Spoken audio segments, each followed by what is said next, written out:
Bom, meu nome é Gustavo e eu vou falar um pouquinho sobre vibrações mecânicas do sistema massa-mola.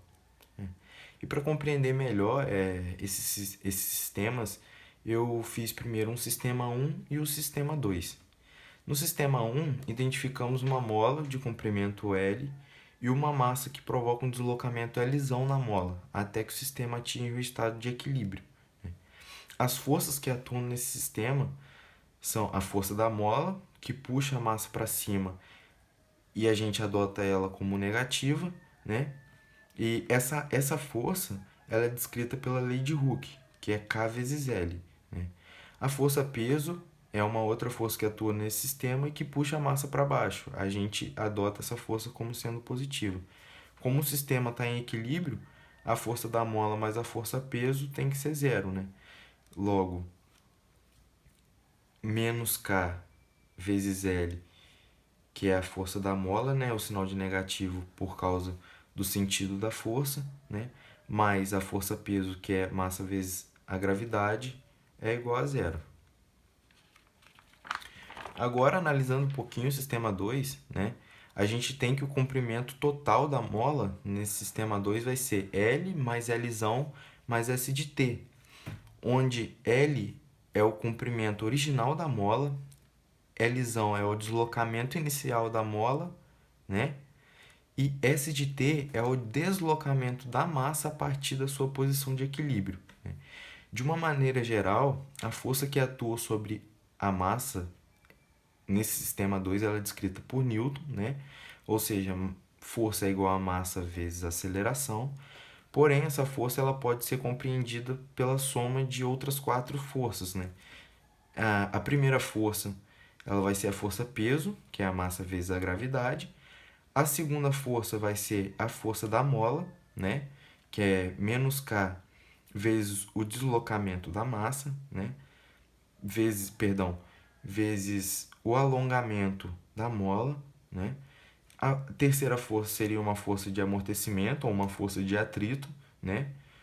A terceira força seria uma força externa qualquer. Logo, a gente tem que a força massa vezes aceleração, ela vai ser igual ao somatório dessas quatro forças citadas.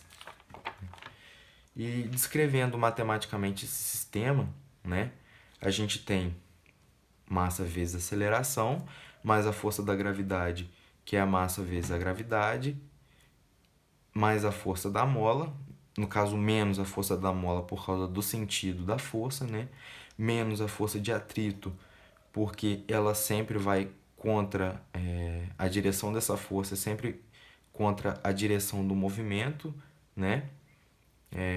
Causando uma perda de energia no sistema e mais uma força externa qualquer. Né? A gente tem no sistema 1, né? Primeiro aplica a distributiva em menos K vezes L mais S de T, né? A gente tem esses dois termos aqui multiplicados por K, que seria a constante da mola, só que a gente tem pelo sistema 1, né, que a força-peso menos a constante da mola vezes a lisão é igual a zero, né? Então, reorganizando a nossa equação, a gente tem essa nova equação, né, que a priori essa equação ela é uma EDO de segunda ordem, né? E ela não é homogênea. Porém, no contexto que a gente está estudando, a gente vai analisar uma EDO no contexto de vibrações mecânicas livres não amortecidas, né? Onde algumas forças elas são desprezadas. E no caso de vibrações mecânicas não amortecidas, né, que é o nosso caso de estudo, a gente despreza a força de atrito e a força externa, né? Ou seja, no nosso sistema não vai haver perda de energia, né? Logo, a força de atrito é zero, a força externa é igual a zero, então a gente pode realizar as mudanças na nossa EDO, né? Porque a força de atrito é zero, a força externa é zero, né? Então, a gente tem uma nova EDO, que seria a massa vezes a aceleração, mais a constante elástica, vezes o deslocamento da massa, que agora é uma EDO de segunda ordem e homogênea. Para resolver esse tipo de EDO, né, a gente precisa encontrar, primeiramente, a solução da equação geral, né?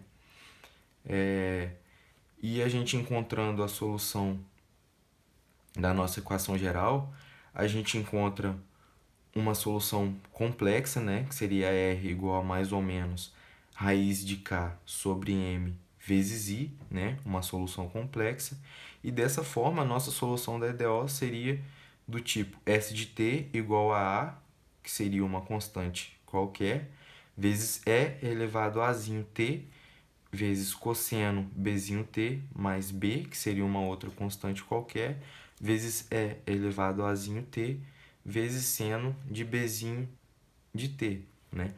Onde o nosso R ele é igual a Azinho mais ou menos Bzinho.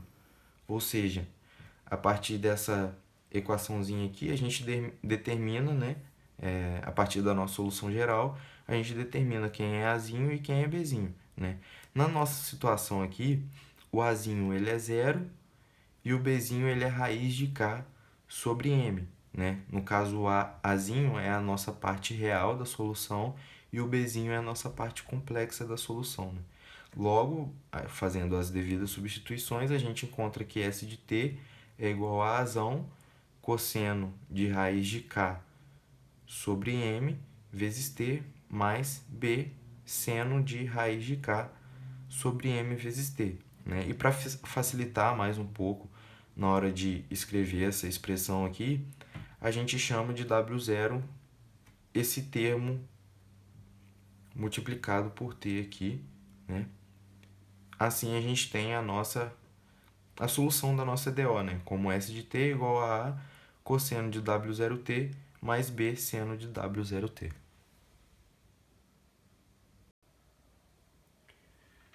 Dada a função S de T que a gente encontrou anteriormente, né? Agora, aplicando algumas condições iniciais nessa função S de T, a gente consegue determinar o A e o B, que seriam as constantes, né? A primeira condição inicial seria que S de 0 é igual a S0, ou seja, a posição da massa no instante 0 é igual a S0, né? E S' de 0 é igual a V0, que é a velocidade da massa no instante 0 é igual a V0, né? Primeiramente, como a nossa função, dada a nossa função S de t, e a gente fazendo S de 0 igual a S0, a gente vai acabar encontrando, né, fazendo as devidas substituições, a gente vai encontrar que A é igual a S0, né? Pegando a nossa função S de t e derivando a nossa função S de t, substituindo que S' de 0 é igual a V0, fazendo as devidas manipulações, a gente vai acabar encontrando que B é igual a V0 sobre W0. Ou seja, a nossa função anterior, que estava, né, em função das constantes A e B, agora ela vai estar em função, né, das constantes S0 e V0 sobre W0, né? Agora, analisando um pouquinho a física do nosso problema, a física do nosso sistema, né? A primeira observação que a gente faz é que, como a força de atrito é igual a zero e a força externa é igual a zero, ou seja, não tem nenhuma força impedindo o movimento da massa, a gente considera que não há perda de energia, né, no movimento da massa, ou seja, a massa vai continuar se movimentando até que haja uma força que impeça o movimento dela, né? Ou seja, a distância máxima atingida pela massa a cada ciclo de movimento não vai diminuir, né? O período descrito também pela massa também não vai diminuir, né? E a frequência natural do movimento também não vai diminuir. A amplitude máxima descrita pela massa, ela vai ser igual a raiz de V0 sobre W0 ao quadrado mais S0 ao quadrado. Essa amplitude máxima aqui, ela pode ser calculada utilizando os conceitos de cálculo 1, né, que a gente aprendeu, como encontrar os pontos críticos de uma função, né. Nesse contexto aí, a gente determinava o nosso ponto máximo e mínimo, né, e também determinava os nossos valores máximos e valores mínimos, né. No caso, o período do nosso movimento, né, no nosso contexto, é t igual a 2π sobre w0, né, e a frequência natural é o próprio w0, que seria a raiz de k sobre m. Agora vamos resolver alguns exercícios para fixar um pouco melhor o conteúdo.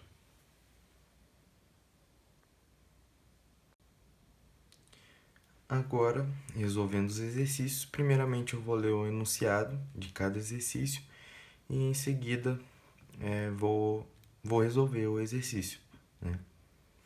O primeiro exercício é o seguinte: dado um sistema massa-mola com a massa igual a 12 kg, constante elástica é igual a 1.200 Nm por metro e as condições iniciais de deslocamento e velocidade iguais a S0 igual a 0,02 metros e V0 igual a zero, pede-se a frequência natural não amortecida e a amplitude máxima de deslocamento. Como a gente já viu anteriormente que a frequência natural não amortecida é igual a W0, né? E W0 é igual a raiz de K sobre M, né? E esses valores já foram dados pelo enunciado. Para achar a nossa frequência natural, basta fazer a substituição.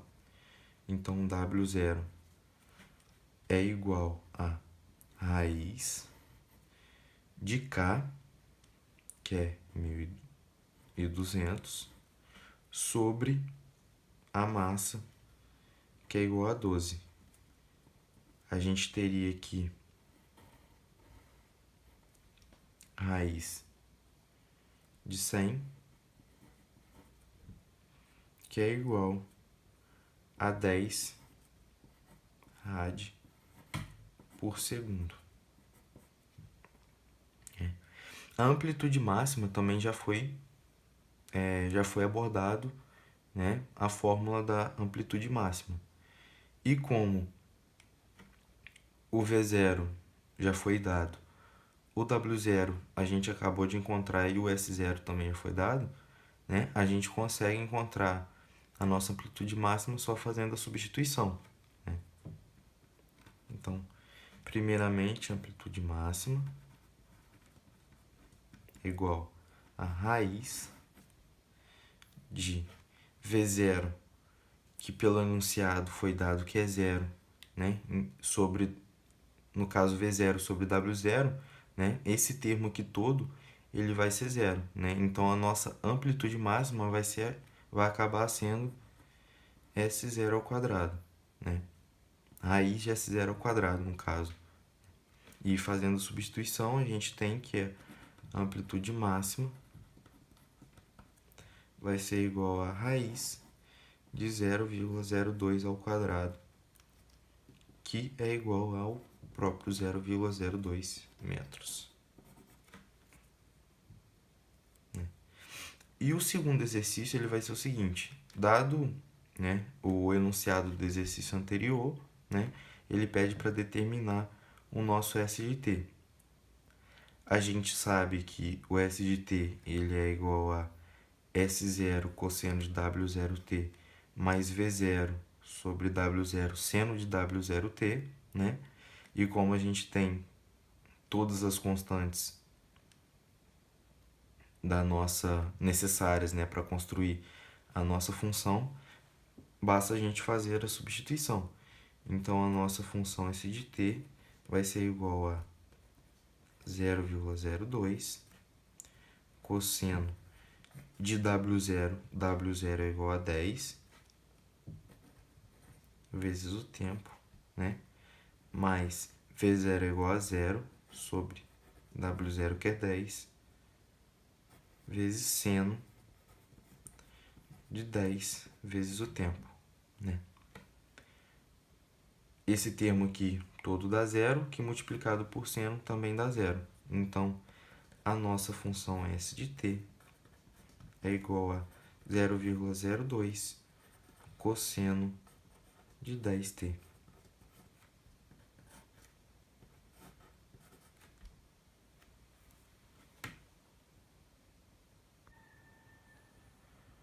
Bom, para efeito de observação, nós temos o seguinte caso.